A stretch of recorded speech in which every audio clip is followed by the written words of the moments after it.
ঈদ মোবারক, ঈদ মোবারক। সবাইকে ঈদের শুভেচ্ছা জানাচ্ছি। আজ ঈদের দিন আমরা সবাই যাচ্ছি সকালবেলা, এখন 7:30, 8টার সময় আমাদের জামাত। যাচ্ছি বাসার কাছে, মোটামুটি কাছে আর কি, একটা মসজিদে। বাসার সবাই মানে আমার শ্বশুর শাশুড়ি ননদ হাজবেন্ড, আমরা 3জন। আমরা 2টা গাড়িতে যাচ্ছি, একসাথে সবাই জায়গা হবে না। তো খুবই ভাল লাগছে, এত সকালে ঘুম থেকে উঠে যাচ্ছি মসজিদে, অন্যরকম একটা ফিলিংস। আর ঈদের সময় তো ঈদের জামাতটাই আসলে মেইন। এই মসজিদটাও বেশ বড়। তো আমরা মহিলারা দোতলায় চলে আসলাম, নিচেও অনেকেই বসেছে। তো আমরা ভাবলাম যে উপরে চলে যাই।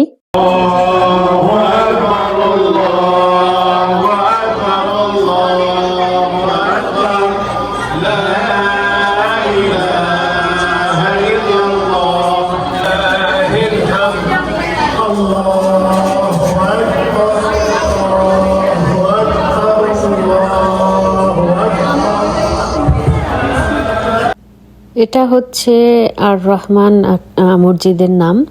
তো ফন্টেনাতে এটা, এই মসজিদটা আসলে। তো আমরা যে কয়েকবার মানে যতদিন নর্থ হলিউডে থাকতাম তখন আমরা অন্য একটা মসজিদে যেতাম। তো এখন ফন্টেনাতে আমরা অন্য একটা মসজিদে আসলাম। তো বিভিন্ন রকমের মসজিদ, বিভিন্ন রকমের আর কি, যেতে ভালোই লাগে, অন্যরকম একটা অভিজ্ঞতা। তো মসজিদটা বেশ বড়, আর এখানে বেশিরভাগই দেখলাম মিডল ইস্টের মানুষজন আছে, বাঙালিও আছে, ইন্ডিয়ান আছে, তবে বেশিরভাগই মিডল ইস্টের লোকজনই দেখলাম। আর ওদের অর্গানাইজটা খুবই ভালো।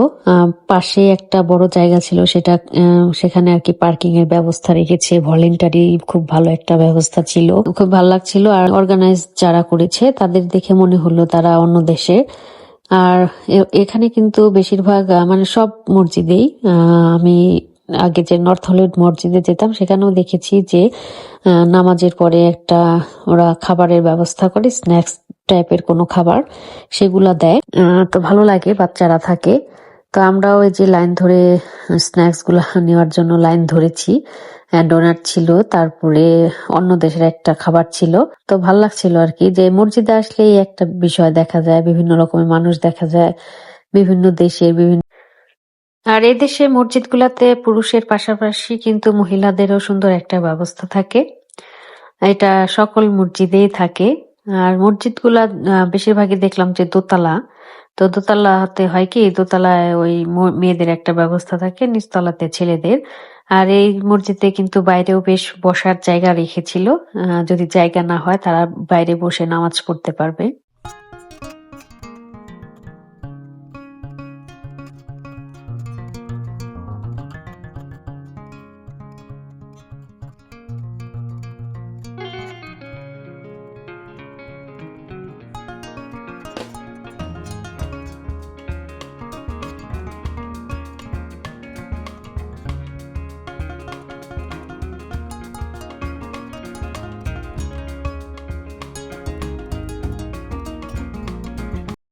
এই মসজিদটাতে এসে আমি আর একটা মজার ব্যাপার দেখলাম, যে বাচ্চাদেরকে ওরা কিন্তু খেলনা দিচ্ছে, ছোট বাচ্চা আছে যাদের, তাদের কিন্তু আবার একটা ব্যবস্থা রেখেছে যে বিভিন্ন টাইপের খেলনা দিচ্ছে। এতে করে আসলে বাচ্চাদের কিন্তু মসজিদে আসার আগ্রহ বাড়ে। খুবই ভালো লেগেছিল। আর এখানে কিন্তু রাইফেল ড্র যে টিকিট সেইগুলাও কিন্তু বিতরণ করেছে এবং সেটা ড্র হয়েছে। তো আগে যে আমি মসজিদ গুলাতে নামাজ পড়েছি নর্থ হলিউডে, এটা কিন্তু এরকম ব্যবস্থা ছিল না। আর এই মসজিদে যেমন অনেক বেশি লোকজন হয়েছে, ওদের অ্যারেঞ্জমেন্ট কিন্তু অন্যরকম ছিল। খুবই ভালো লেগেছে বিষয়টা আমার, যে র্যাফেল ড্র, বড়দেরও পুরস্কার রেখেছে, আবার ছোট বাচ্চাদেরও খেলনা দিচ্ছে। আর খাবার তো সব মসজিদেই থাকে, এটাও মানে এটা নতুন কিছু না। তো সুন্দর। আর মসজিদটা দেখতো একদম মসজিদের মতোই, ওই কি বলে গম্বুজ আছে, তবে অনেক মসজিদে কিন্তু এরকম গম্বুজ থাকে না। আর সূর্যটা মাত্রই ওই দিক থেকে উঠছিল, তো ওই মসজিদটা ভালো করে একটা ছবি আমি তুলতে পারি নাই, রিফ্লেকশন পড়ছিল ক্যামেরায়। তো এই আর কি, তা আমাদের নামাজ শেষ, আমরা এখন সবাই চলে যাচ্ছি। আর ওই রোডটা একটা সাইড ক্লোজ করে রেখেছে পুলিশ দিয়ে, যাতে করে মানুষজনের চলাফেরা বা এন্ট্রান্সে কোনো সমস্যা না হয়। তো সিটি ওইভাবেই অনুমোদন দিয়ে থাকে। আর এই পাশে ওরা রেখেছে আসলে গ্যারেজ, মানে গাড়ি পার্কিং এর একটা সুন্দর ব্যবস্থা।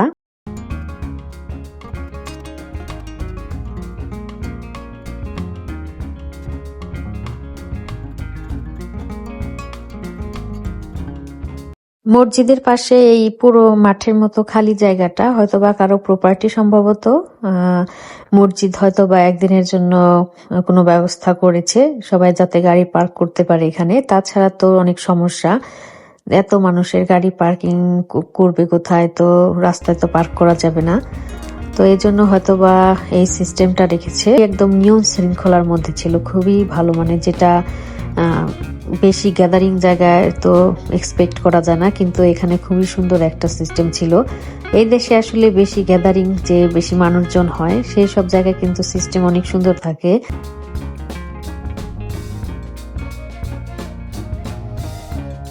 এখানে সব সময় পার্কিং করে না প্রত্যেক বছর? গতকাল তো সেখানে পার্কিং করছিলাম আমরা।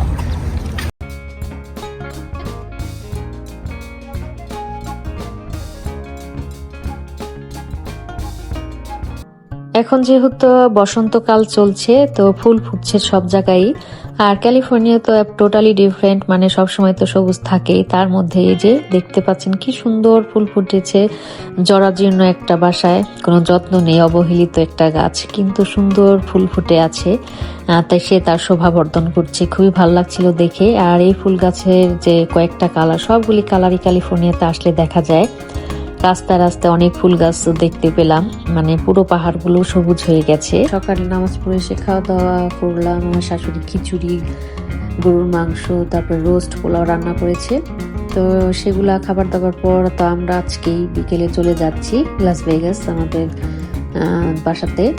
তো চলে যাওয়ার কারণ হচ্ছে আমরা অনেকদিন ছুটি কাটিয়েছি, ঈদের আগের থেকে আমরা ছুটিতে আছি। তো ভাবলাম যে ঈদের পরে আর বেশি ছুটি নেওয়া যাবে না, তো এই জন্য চলে যাচ্ছি একটু আগে আগে, যাতে করে আমরা গিয়ে আবার তারপরের দিন একটু রেস্ট নিয়ে তারপরের দিন আমরা রবিবার থেকে যাতে কাজে যেতে পারি, সেই জন্যই একটু ঈদের দিনই আর কি বের হওয়া। তো এবার আর আমার খালা শাশুড়ির সাথে দেখা হলো না, সে একটু অসুস্থ, তার ছেলে অসুস্থ, এই জন্য আসতে পারে নাই। তো তাকে অনেক মিস করেছি আমরা, যে আসলে একটু দেখা হতো, ঈদের দিন সবাই একসাথে ঈদ করতে পারতাম। তো যাই হোক, কি আর করা যাবে। তো এই তো গোলাপের ডাল কিছু নিতে চাইছিলাম, তো এই জন্য নিয়ে যাচ্ছে, আমার শাশুড়ি কেটে দিল। তো এখন নিয়ে দেখি এগুলা বাঁচে কিনা। তো বাঁচলে তো ভালোই। আর এই গাছগুলাতে অনেক গোলাপ আসে, তো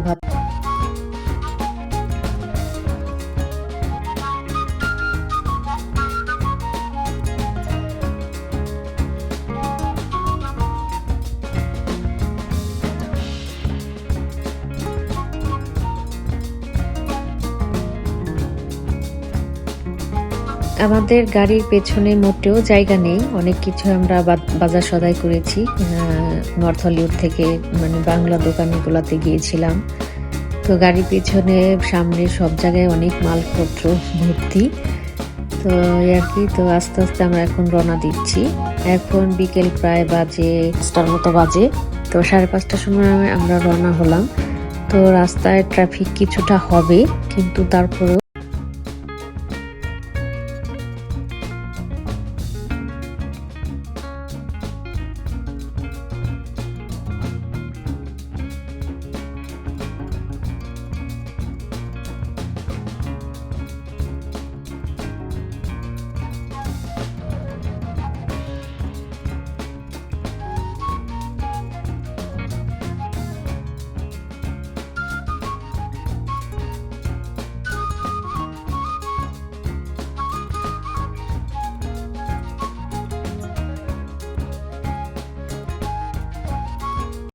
বাসা থেকে কিছু পর্যন্ত গাড়ি চালানোর পরেই ট্রাফিকে পড়ে গেলাম, কারণ নর্মাল এটা ক্যালিফোর্নিয়াতে টু মাচ ট্রাফিক। আর শুক্রবার একটু ট্রাফিক থাকে, যেহেতু শনি রবি একটু মানে অফিস আদালত সবই বন্ধ থাকে, সরকারি ছুটি থাকে সব। এই জন্যেই দেখেন কি অবস্থা, প্রচুর ট্রাফিক। এর জন্য আমাদের 30 মিনিট বেশি লেগেছে, এমনিতে 3 ঘন্টা লাগে, তো এর জন্য 30 মিনিট বেশি লাগলো। তো সমস্যা নেই, আস্তে আস্তে যাচ্ছি। আর পরন্ত বিকেল, গাড়ি চালাতে ভালো, বেশি রোদের সময় গাড়ি চালাতে খুবই খারাপ লাগে, যেহেতু কয়েকদিন যাবৎ বেশ গরম পড়ে গেছে, এই জন্য আস্তে আস্তে করে যাওয়া। তো এবার মনে হচ্ছিল রাস্তা শেষ হচ্ছে না, খুবই বেশি মানে বড় মনে হচ্ছিল বাসায় যাওয়া পর্যন্ত। তো আরো বেশি রাতের বেলা রওনা দিতে পারতাম, কিন্তু মনে করলাম যে যেতেই হবে, একটু ট্রাফিকে বসে থাকি, সমস্যা নেই।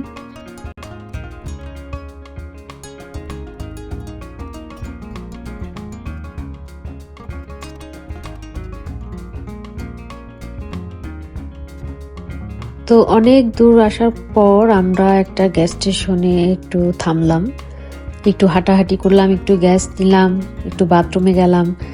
তো একটু না থামলে আসলে হয় না। তো গ্যাসের দাম এই যে দেখেন, এটা কিন্তু একদম আমরা লাস ভেগাস এবং ক্যালিফোর্নিয়ার মাঝামাঝি অবস্থাতে আছি।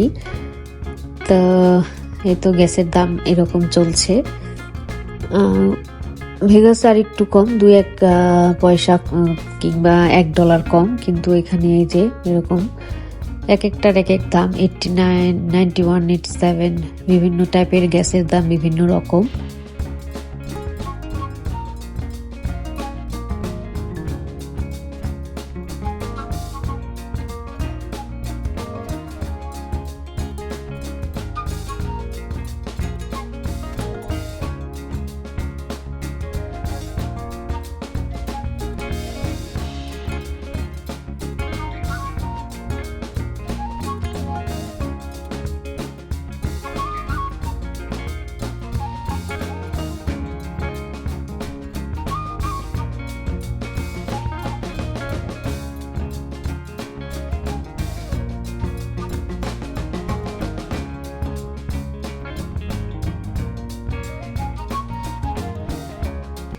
আর এটা হচ্ছে আমাদের বাসার একদম সামনে একটা গ্যাস স্টেশন, শেভরন।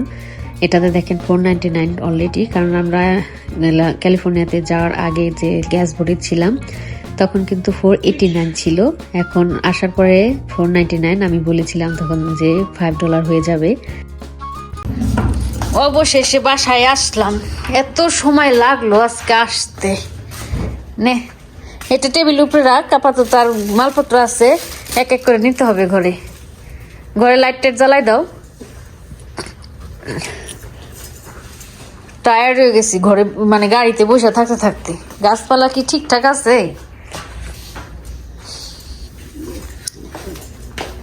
নর্থ হলিউডে সবসময় যে বাঙালি দোকানে আমরা গরুর মাংস কিনতাম সেখানে গিয়েছিলাম, সেখান থেকে বেশ কিছু মাছ মাংস নিয়ে এসেছি, যেটা নাকি এখানে পাওয়া যায় না। তো এজন্যই নিয়ে আসা, যে কয়দিন খাওয়া যায়। বড় একটা রুই মাছ নিয়ে আসছি। তো সেগুলো আমরা আগে কিনে আমার ননদের বাসায় ওদের ফ্রিজে রেখেছিলাম, সেটা ফ্রোজেন করে তারপরে নিয়ে এসেছি। একদম সুন্দর রয়েছে, একটু বরফ গলে নাই। আর গাড়িতে যেহেতু এয়ার কন্ডিশন ছাড়া ছিল তো সমস্যা ছিল না। এখন আবার সেগুলাকে আমার ফ্রিজে উঠাতে হবে, তো আরো কাজ আছে। যে গামলাটার মধ্যে গরুর মাংস রেখেছি প্যাকেটগুলা, সেই গামলাটাও কিন্তু নিয়ে আসছি কিনে ক্যালিফোর্নিয়া থেকেই। তো একটা দোকান ওখানে আছে, খুবই মানে ভালো, সব জিনিস পাওয়া যায় 99 সেন্টসের দোকানের মতো, কিন্তু 99 সেন্টসের দোকান তো এখন উঠে গেছে, সেই প্রাইসে কোনো কিছু পাওয়া যায় না। তবে ওই দোকানটাতে কম দামি বেশি দামি সব জিনিসই সুন্দর পাওয়া যায়। ওই দোকানটা আমাদের খুবই ফেভারিট। তো আমি ডেসক্রিপশন বক্সে অবশ্যই দোকানের নামটা ঠিকানাটা দিয়ে দিব, আপনারা ক্যালিফোর্নিয়াতে গেলে অবশ্যই ঘুরে আসতে পারেন। ওই দোকানের জিনিসগুলি মানে খুবই উপকারী এবং কি অনেক সস্তায় পাওয়া যায়, যেগুলো নাকি অন্যান্য দোকানে আরো বেশি দাম দিয়ে কিনতে হয়। ফ্রিজে সবকিছু যাতে জায়গা হয় ঠিকঠাক মতো সেই চেষ্টা চালাচ্ছি আর কি। কারণ হচ্ছে এই ড্রয়ার ফ্রিজ, বিশেষ করে frozen deep fridge drawer system আমার মোটেও পছন্দ না। তো আগে বুঝলাম, কিনতাম না আসলে। একটু উঁচু হয়ে থাকলে জিনিস আর ঢুকতে চায় না, ঢুকলেও বের হতে চায় না, খুবই সমস্যা। জিনিসপত্র দিয়ে ভরপুর ঘর বাড়ি।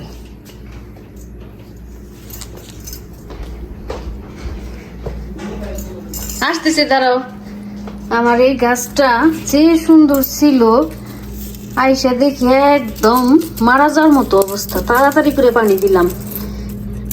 আরে যে ইস, এই যে এটা একটা, আমার বোন যে বলছে ঠিকই বলছে যে ঘরে যায় আগে গাছে পানি দিস। সব গাছগুলি একদম মূর্ছাই গেছে, আমার এইগুলা ভালো আছে।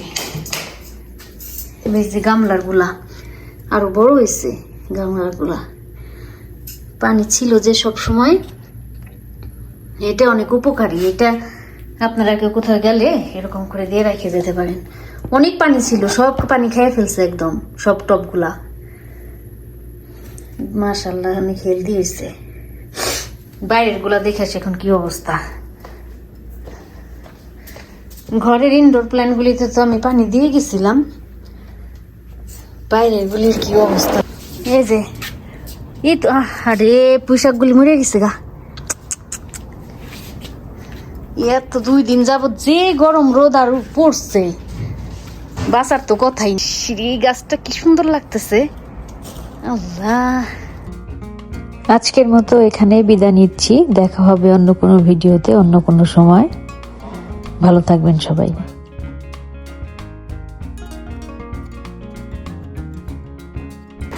এটার কি খবর? এই যে সুতা বান্ধে দিয়ে দেখছো পুরো বোতলের পানি শেষ হয়ে গেছে গা। এই যে বোতলের মধ্যে যে সুতা লাগাই দিছিলা, একটু একটু করে টপ টপ করে পানি পড়তেছিল যে, হ্যাঁ পুরা পানির বোতল শেষ হয়ে গেছে গা। আর আমার গাছটাও তরতাজা আছে, বাহ সুন্দর একটা সিস্টেম।